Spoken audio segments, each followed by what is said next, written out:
We are drops, we are drops of one ocean, of one ocean. We are leaves, of one tree, of one tree. Come and join us in our quest for unity. It's a way of life for you and me. Okay, ready? One more time. We are drops of one ocean. Children's classes are spiritual and moral education of children through arts and games, stories, songs, prayers, and learning quotations, so that the education and the conversations that we're having with the families in our neighborhoods and that parents are having with their children can be elevated. We can be talking about virtues, the importance of love and caring, service, helpfulness, and all of these virtues will impact the family and how the child behaves in the family environment. And when you have peaceful families, united families, this affects our communities, our cities, our countries, and the entire world. Children's classes are the foundation of creating a shift in the consciousness of humanity.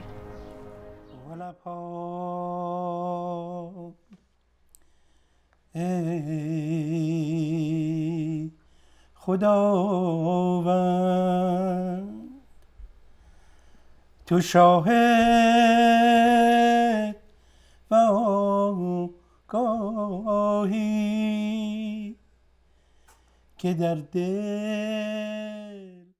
تقریباً از سال 2003 و من استادیو سیرکلامو شروع کردم. خیلی از ایرانیایی که میان اینجا مثل خود من که به عنوان ایمیگرانت اومدیم اینجا، همشون در سنی نیستن که قادر باشن زبان انگلیسی رو خیلی خوب یاد بگیرن.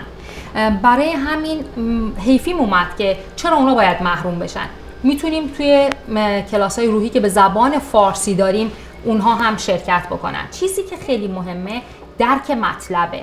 اگه ما مطالب رو درک بکنیم میتونیم راحت راجبش با همه کس صحبت بکنیم و مشورت بکنیم. نزدیکی با آیات و الواح حضرت بهاءالله و حضرت عبدالبها ما رو راهنمایی میکنه که چطور تو زندگیمون بتونیم قدم‌های مثبت برداریم و خیلی اهمیت داره که چطور اونا رو بخونیم و درک مطلب داشته باشیم ازشون.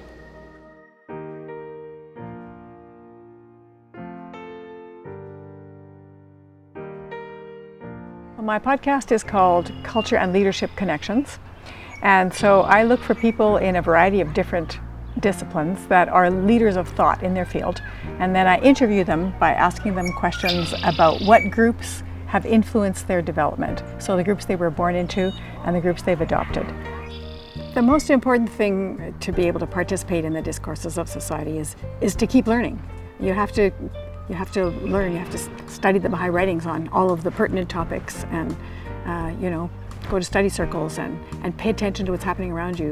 Pay attention to the news, but don't get sucked into it. What are the themes and how can you uplift those themes? That's my advice to everybody, to be able to participate in the discourse of society more effectively. Okay, let's do this.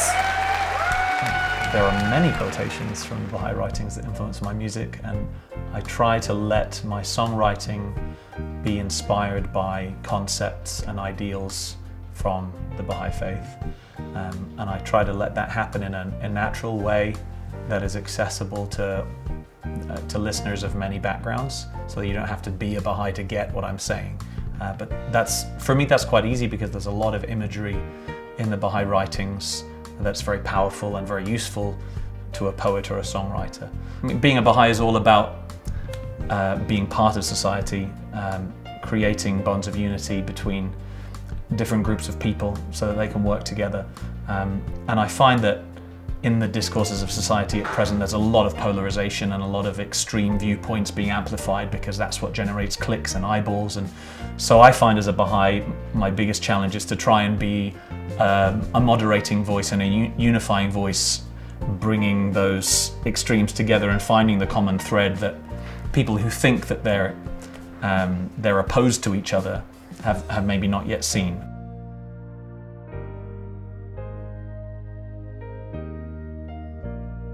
So myself and my co-animator, We wanted to start something in our community, really start from the grassroots. So in January, we decided to reach out to the community. We went door to door. It was -40, but we still made it through, and we wanted to meet our neighbors. And from there, we wanted to start a junior youth spiritual empowerment program. So through a few contacts, we managed to meet a few junior youth participants, and we invited them to this group, and it began in February. Oh my God, unite the hearts of thy servant. The group itself in this community is at its infancy, so we're planning on expanding in the next few months. A junior youth group is a place where people gather together and discuss things going on in the community, about how to make the community better. They do that through service projects, which they also discuss. We are studying a book called The Breezes of Confirmation. It's about a confirmation and how our talents define us and are really important to who we are. Every time I go home, my parents ask me, "Why are you suddenly so calm?" I say, "I don't know." I just feel like a calmer person now. In our junior youth group, we not only study books and do service projects, but we also do arts, crafts, and this is one of the crafts that we did. We took a quote from the book. It says, "Ye were created to show love one to another." And we thought we got created with it, and we decided to melt crayons. So studying is a very small portion of the group. We do things like sports, arts, different kind of service projects.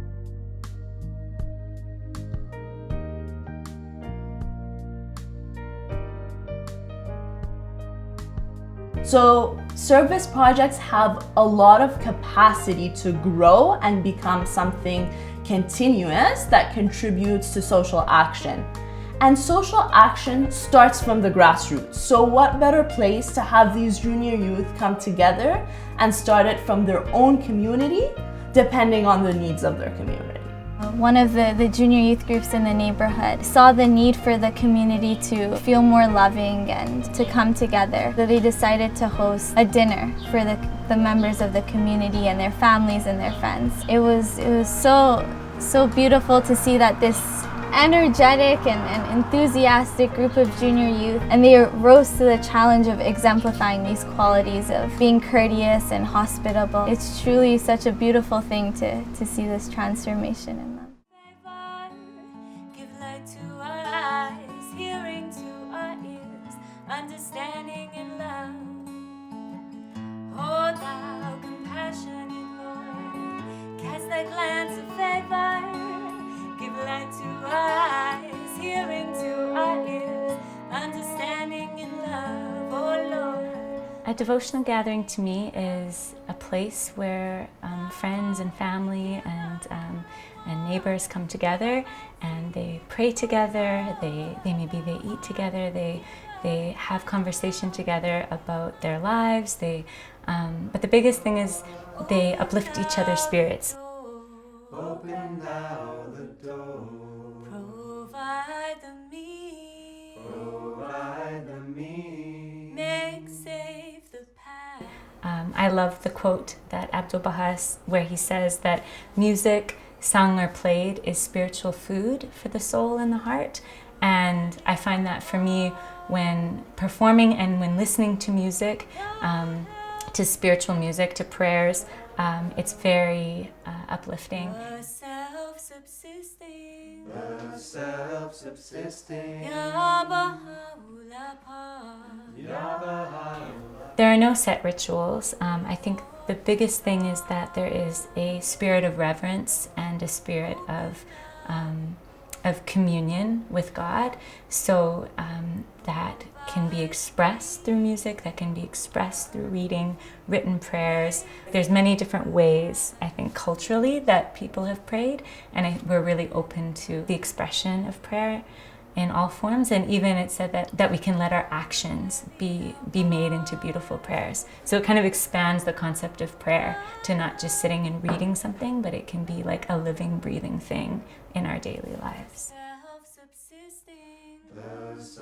self-subsisting. Ya Baha'u'llah Pa, Ya Baha'u'llah Pa, Ya